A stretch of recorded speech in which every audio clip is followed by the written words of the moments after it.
Ассалаумағалейкум ағайын. Эфирде Білу маңызды бағдарламасы. Аяз қыспаққа алғалы бірнеше күн болды. Еліміздің біраз өңірінде күн күрт суытып, сынап бағанасы кей жерлерде 45 градусқа дейін төмендеп кетті.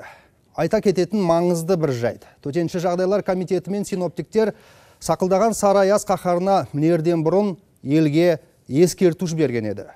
Осындай төтенше жағдай жарияланған жағдайда және оқыс оқиғаларды алдын алу мақсатында не істеу керек?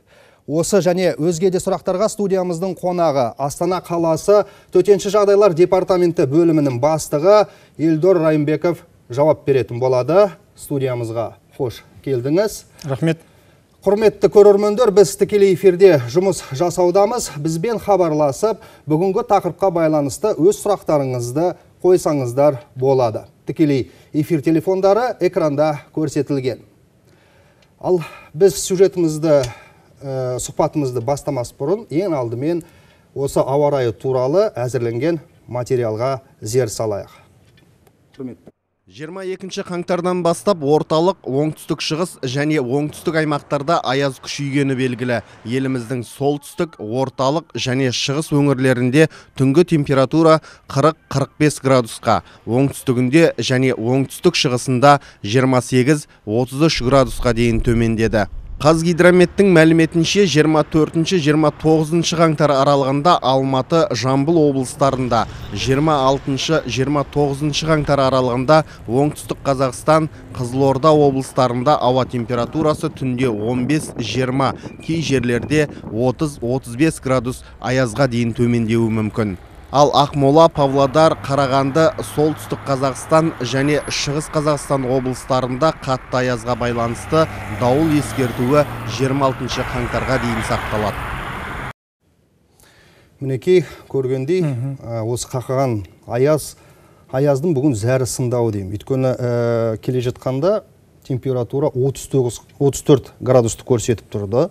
Бірақ дегенмен енді мамандардың айтуынша аяз әлі де болады, күн суытады деп тұр. Осы орайда төтенше жағдайлар департаменті қызметкерлері қандай шараларды қолданып жүр? Ең бастысы осындай дабыл хабарлама келгендіктен төтенше жағдай комитетінің азаматтық қорғау қызметімен тез арада мемлекеттік органдарға және де біздің тұрғындарға SMS хабарлама арқылы және де барлық бұқаралық ақпарат құралдары арқылы хабарлама берілді. Осындай кездерде Қазгидромет болжам бойынша ауа райы суытады деген. Сонымен бірге осы аяздың алдында, мысалы, 2017 жылдың желтоқсан айында да біздің қызметкерлер осындай болжам хабарламалар беріп отырылды. Сонымен бірге ең бастысы бұл халық арасында үгіт насихат жұмысын жүргізу, қалай қауіпсіздік шараларын сақтау. Енді бүгінгі аязды қарап отырсақ, аяз жалпы Қазақстанның барша өңірлерін алып отыр. Енді бұл жерде ең бастысы осы беріліп жатқан ақпаратты құлақ қағыс салу керек. Және де осы жолға шығып жатқан автокөлік иелеріне біздің өте үлкен бір айтарымыз бар. Олар хабарламаны тыңдап, өздерінің автокөліктеріне, темір тұлпарларына сеніп шықпауын сұраймыз. Сонымен бірге мына жүк тасымалдайтын үлкен автокөліктер, автобустар өкінішке орай кейбір жерлерде жазғы жанар жағармай құяды.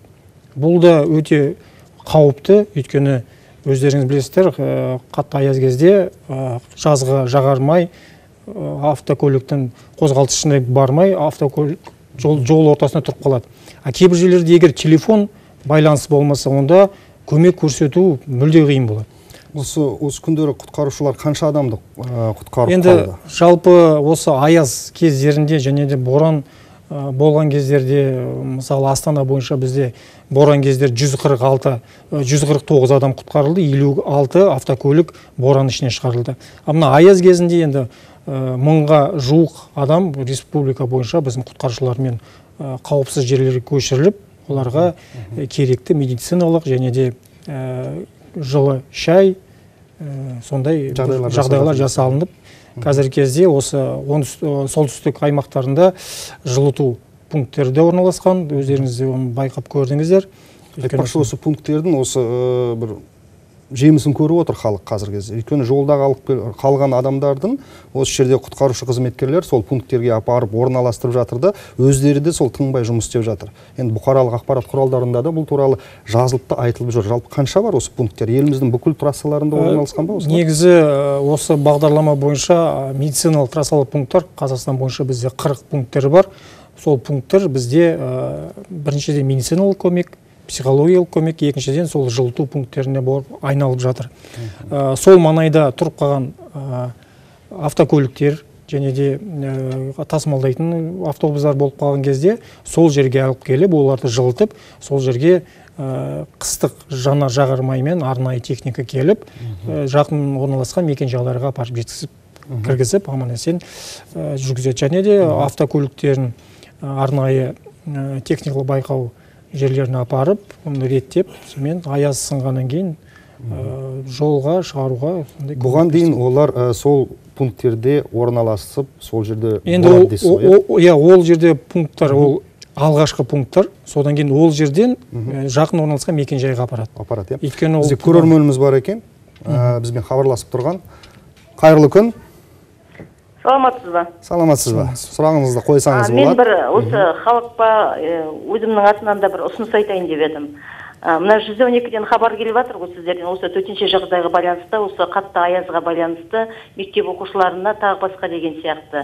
Мен бір өзімнің өтінішім бола ма, ұсынысым бола ма сіздерге айтатын. Мемлекеттік органдерде мысалы деген поликлиникаларда, больницаларда мысалы короткий день болып жатыр қазір. Мен кеше ішкі істер министрлігінің госпиталіне барған кезде сағат 4-ке дейін короткий день екен. Соған мысалы үлгере алмай қалып жатыр адамдар. Өйткені хабардарсыз білмейміз. Аязды күні шығып кеттік те бардық, ол сағат 4-те жауап кетіп қалған екен. Сол сияқты осындай кішкентай бір осындай нелерді біздерге хабардар етсе екен 112 арқылы дегенім. Сол ұсынысты қалай қарайсыздар, ішінара сезсеңіздер деген едім. Рахмет сіздерге. Жақсы ұсыныс деп ойлаймыз, солай емес пе?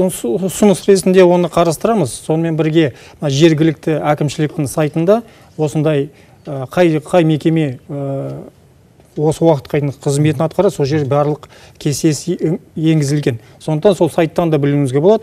Ал енді сіздің ұсынысты оны жоғарғы біздің төтенше жағдай комитетіне ақпарат ретінде беріп, соны қарастырамыз. Өйткені бұл жерде байланыс операторлармен да қарастыру керек. Қарастыру керек, иә, бұны. Жалпы осындай ақпаратты қайдан алу керек дедіңіз, тағы да нақтылап айтып кетсеңіз. Жергілікті әкімшілік сайтында негізі ақпараттар бәрі орналастырған, қандай мекеме, қандай уақытта қызмет атқарады. Жалпы осы ақпараттандыру, халықты құлағдар ету мәселесі қаншалықты жолға қойылған? Осы аязды күндері, боранды күндері осындай бір нәтижелері бар ма қазіргі кездері? Нәтижелері бар, өйткені қазір біз Астана қаласы бойынша алатын болсақ, біз сол әкімшіліктен қазір қаражат бөлініп, осындай байланыс ақпараттандыру саласын қазір жақсартуға және жаңартуға қаражат бөлінді. Қазір бұдан да үлкен ауқымды хабарландыру жүйесі енгізіліп жатыр. Осы мобилді қосымшалар арқылы, ұялы телефондар арқылы дейсіздер ғой. Жалпы осы нені ескеру керек осы аязды күндері? Жаңа өзіңіз айтып кеттіңіз, 1000-ға жуық адамды құтқарып қалдыңыздар дейсіздер. Жалпы нені ескеру керек? Адам осы аязды күндері, осын көп жерде қажет болмаса далаға шықпай қойыңыздар деген осындай кеңес беріп жатыр. Осын не істеу керек? Ең бастысы, бағдарлама басын айтып кеттім, ол беріліп жатқан хабарламаға шынайы көңіл аудару керек. Біздікілер кейбірлерге келіп жатқанда көрді, соткасын өшіре салды, таныстым деп. Бірақ сол кезде бір жолға шығу керек болады да, сол хабарламаны ол есінен шығарып алады, шығып кетеді. Соң ол автокөлік отырады да шығады. Ал автокөлік қыстық мерзімге арналмаған. Арналмаған, ол бала шағасын салып алады да, сол көрші ауылға барып келем дейді. А ол автокөлігі салғырттық қой енді. Салғырттық. Енді егер сіздер дереу шығатын болсаңыз, онда автокөлікті дайындау керек. Бірінші күрек, 3 күндік тамақ, жылы киім, сосын кішігірім майшам бір алып қойсаңыздар, өйткені жанар жағармай бітіп қалса, сол майшамен сіздер құтқарушы келгенше өмірлеріңізді аман алып қаласыздар. Осы майшамен ба? Оны қалай сол көліктің ішінде жағып? Свеча дейді ғой, свеча. Сондай алып алсаңыз, оның бір свеча сол автокөліктің ішінде әжептәуір жылу береді. Осы сұрағымызды қайтадан жалғастырамыз. Дәл қазір бізбен көрерменіміз бар екен, хабарласып тұрған. Саламатсыз ба? Алло, ассаламағалейкум. Ассалаумағалейкум, иә, сұрағыңызды қойсаңыз болады. Мен Алматыдан хабарласып тұрмын. Ертең мен Чимкентке жол шығу едім, сол жол ашық бола ма, сол қалай білсек болады? Сұрақ түсінікті. Иә, сұрақ түсінікті. Негізі жол тазалығын бізде Қазақавтодор Республика мемлекеттік мекеме қадағалайды. Сондықтан олардың өздерінің сайттары бар. Сол жерде олар сағат сайын енгізіп отырады. Қай жерде қай жол бекеті жабылып тұр. Сонымен бірге 112-ке хабарлассаңыз болады. 112-ден біздің диспетчерлар қай бағытта болатынын сізге Өйткені жаңа біздің хабар арнасының жаңалықтарында көргеніміздей, осы оңтүстік аймақтарда дауылды ескерту жарияланды. Көп жылдан бері Алматы облысының оқушылары мектепке осы биыл бармай тұр. Өйткені суық, бірінші мен 4-ші сынып аралығындағы оқушылар мектепке бармайды деп осындай ескерту жарияланды. Осы солтүстіктен келе жатқан циклон сол енді оңтүстік аймақтарға ауысып жатыр ма? Қанша уақыт болады? Осы неше күн бойы созылады осындай? Негізі Қазгидромет ақпараты бойынша осы аптаның аяғында осы қатты аяздың төмендеуіне белбеуі бар көрсетіліп тұр. Енді бұл жерде нақты Қазгидромет қызметкерлері ақпарат беріп жатыр, соған құлақ қағы салу керек. Ал енді осындай хабарламаларға мен тағы да айтып кеткім келеді, өйткені бұған құлақ қағып, соны дереу өздеріңіз өмірлерің үшін шара қабылданып. Ал енді қараңыз, үсік шалдық айттыңыз, майшамменді жылынуға болады дегіңіз. Тіпті автокөліктің ішінде. Ал енді осы үсік шалған адамдарға не істеу керек? Алғашқы көмекті қалай көрсету керек? Байқамай қалды, шығып кетті, далада қалды. Не істеу керек осы жерде? Біріншіден үсіктің 4 түрі бар. 4 дәрежесі бар. Бірінші дәрежесі үсік алған кезде оны үйде сол қолмен ысып, жылытып, жеңіл киім киіп өзіңізге өзіңіз көмек көрсете аласыз. Ал 2 мен 4-те бұл дәрежелік үсікте онда тез арада. Тағы да көрерменіміз бар екен. Өйткені тақырып қызық болғандықтан сұрақтар көп көрермендерімізді. Қайырлы күн, тыңдап тұрмыз сіздерді. Алло, саламатсыз ба? Саламатсыз ба? Сұрағыңызды қойсаңыз болады. Бізде мына Амангелдімен арқалық екі ортасы проблема болып тұр, осы аяз басталғалы. Мысалы, фактически жол бар, бұлар емшеспен гаи жібермейді. Кеше Амантоғайға біз 50 шақырым шығып бардық, арғай өте алмадық. Ал енді арқалыққа звондадық емшеске, жол жоқ, вообще глухо деді. Енді бізден кейін шыққан таксилер барып қайтып берді арқалыққа. Жол бар, фактически аршымағанмен жол бар. Енді ол жерде таксилер деп осы сіздің мекен жайдан емес, мүмкін сол жердегі ауыл мекен жайдан шығып, сонда автокөліктер олар жүру мүмкін. Бізде пост рубеж болады, сол рубеж жабылған орта ауылдарында олар шығу мүмкін. Бірақ енді адамның өмірі сіздің қолыңызда ғой, сондықтан ол жерден сақтансаң сақтайды, өйткені бұған немқұрайлы қарауға мүмкін болмайды. Егерде кішкене мынандай бір жедел шаруа болғанымен де, оны бір басқа уақытта жасауға бір сондай бір мүмкіндіктер жасау керек дейсіздер. Дұрыс. Жалпы енді тағы да сол сұрағымызды жалғастырсақ, ал үсік шалды сол жерде үйде емес далада не істеу керек? Біріншіден маған бұрын айтатын, біз оқып жүргенде студенттер далаға шықсаңыздар ұйықтамаңыздар деп.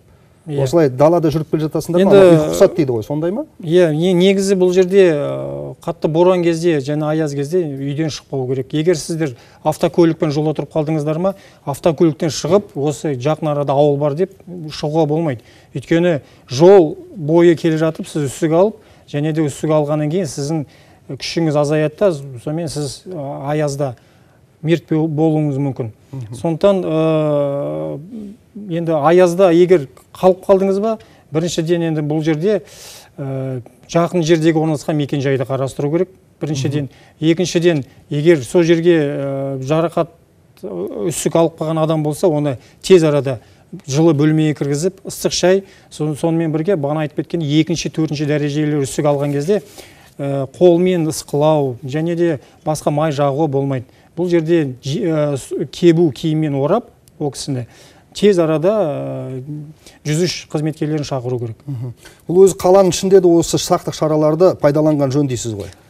Осы Астананың өзінде де осы қарап отырсақ, мынау енді қанша аяз болғанмен, мынау жүректі жылытқан аяз болды деп айтуға болады. Өйткені астаналықтардың өздерін көрдік, қарапайым тұрғындар осы жаңағындай осындай табиғатқа қарсы осындай өздері бірігіп, жұмыла жұмыс істеп жатыр. Бір-біріне көмекке келіп жатыр. Солай емес пе? Солай, мен де оны өте дұрыс деп санаймын, өйткені әрқайсымыз азаматтық болғандықтан азаматтық борышты орындап бір-бірімізге көмек берсек, мен ойымша, осында қандай аяз болса да, бәріміз бір-бірімізге көмек беріп, білегіміз көтеріп, мен ойымша бұндай қиындық жағдайлардан өтіп кетеміз. Дұрыс болған екен, Эльдор Райымбеков осы студиямызға келіп, осындай ақпаратпен бөлісіп, кеңес бергеніңізге алғысымызды білдіреміз. Құрметті көрермендер, сақтансан сақтайды дейді. Осындай ауа райы күндері қажет болмаса, далаға шықпай, үйде отырғаныңыз жөн болады. Келесі кездескенше дейін аман сау болайық.